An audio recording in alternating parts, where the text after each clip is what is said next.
मित्रांनो, गरीब महिलांना मिळणाऱ्या अनुदानित गॅस सिलेंडरची संख्या सरकारने कमी केली आहे. पूर्वी वर्षाला 12 सिलेंडर मिळत होते. गेल्या वर्षी ती संख्या 9 करण्यात आली आणि आता ती फक्त 4 वर आणली आहे. हे संपूर्ण काम पेट्रोलियम नैसर्गिक वायू मंत्रालय पाहते. LPG साठीच्या सरकारच्या 2 प्रमुख योजना आहेत. पहल मध्यमवर्गीयांसाठीची सबसिडी योजना आणि दुसरी BPL महिलांसाठी प्रधानमंत्री उज्ज्वला योजना. प्रधानमंत्री उज्ज्वला योजनेअंतर्गत BPL महिलांना LPG कनेक्शन घेताना कोणतीही सिक्युरिटी डिपॉझिट भरावं लागत नाही.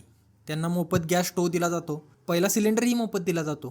पुढील सिलेंडरवर सुमारे 300 रुपये इतकी सबसिडी दिली जाते. पूर्वी उज्ज्वला योजनेअंतर्गत 12 अनुदानित सिलेंडर मिळायचे. गेल्या वर्षी ती संख्या 9 करण्यात आली. आता ती फक्त 4 वर आणण्यात आली आहे. यामागचं मोठं कारण म्हणजे व्यावसायिक वापरातील गैरवापर रोखणे असावे असे मला वाटतं. हॉटेलमध्ये वापरला जाणारा 19 किलोचा निळा सिलेंडर सुमारे 32,000च्या आसपास आहे. त्यावर कोणतीही सबसिडी नाही. आणि दुसरीकडे घरगुती वापराचा 14.2 किलोचा लाल सिलेंडर सुमारे 1,000 रुपयेमध्ये मिळतो. त्यामुळे काही हॉटेल मालक लोकांकडून घरगुती सिलेंडर वापरण्याचा प्रयत्न करतात. हा गैरवापर थांबवण्यासाठी सरकारने हा निर्णय घेतला असावा. मात्र सरकारचे अधिकृत स्पष्टीकरण वेगळे आहे. सरकारचं म्हणणे आहे की गरीब कुटुंबे वर्षभरात सरासरी 4 सिलेंडर खरेदी करतात. त्यामुळे कोटा कमी करण्यात आला आहे. पण प्रत्यक्षात अनेक गरीब कुटुंबांकडे अधिक सिलेंडर खरेदी करण्याइतके पैसे नसतात. 2023 मध्ये द हिंदूने दाखल केलेल्या RTI मधून समोर आले की उज्ज्वला योजनेतील प्रत्येकी 4 लाभार्थीपैकी एक जण पुन्हा सिलेंडर घेतच नाही, कारण त्याच्याकडे पैसेच नसतात. याचे सामाजिक परिणामही होऊ शकतात.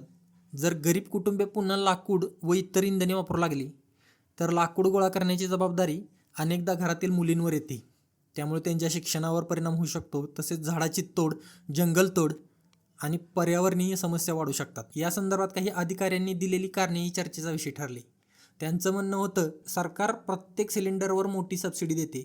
उदाहरणार्थ सिलेंडरची वास्तविक किंमत अधिक असताना ते कमी दरात विकला जातो आणि त्यावर अतिरिक्त सबसिडी दिली जाते. अधिकाऱ्यांनी हेही सांगितले की सिलेंडरची किंमत 913 वरून 942 झाली, म्हणजे फक्त 29 रुपये वाढ झाली. महिन्याच्या 30 दिवसामध्ये विभागल्यास हा खर्च दिवसाला सुमारे 1 रुपये इतकाच येतो. 5 सदस्याच्या कुटुंबासाठी तर तो प्रत्येकी सुमारे 20 पैशापर्यंत येतो. सरकारच्या मते गेल्या 4 वर्षात LPGवर सुमारे 52,000 कोटीची सबसिडी देण्यात आली. मात्र टीकाकारांचे म्हणणे आहे की याच काळात पेट्रोल आणि डिझेलवरील अबकारी करातून सरकारने सुमारे 12 लाख कोटी रुपयांचे उत्पन्न मिळवले आहे. त्यामुळे सबसिडीसाठीचा पैसा हा शेवटी नागरिकांकडूनच कराच्या स्वरूपात आलेला असतो.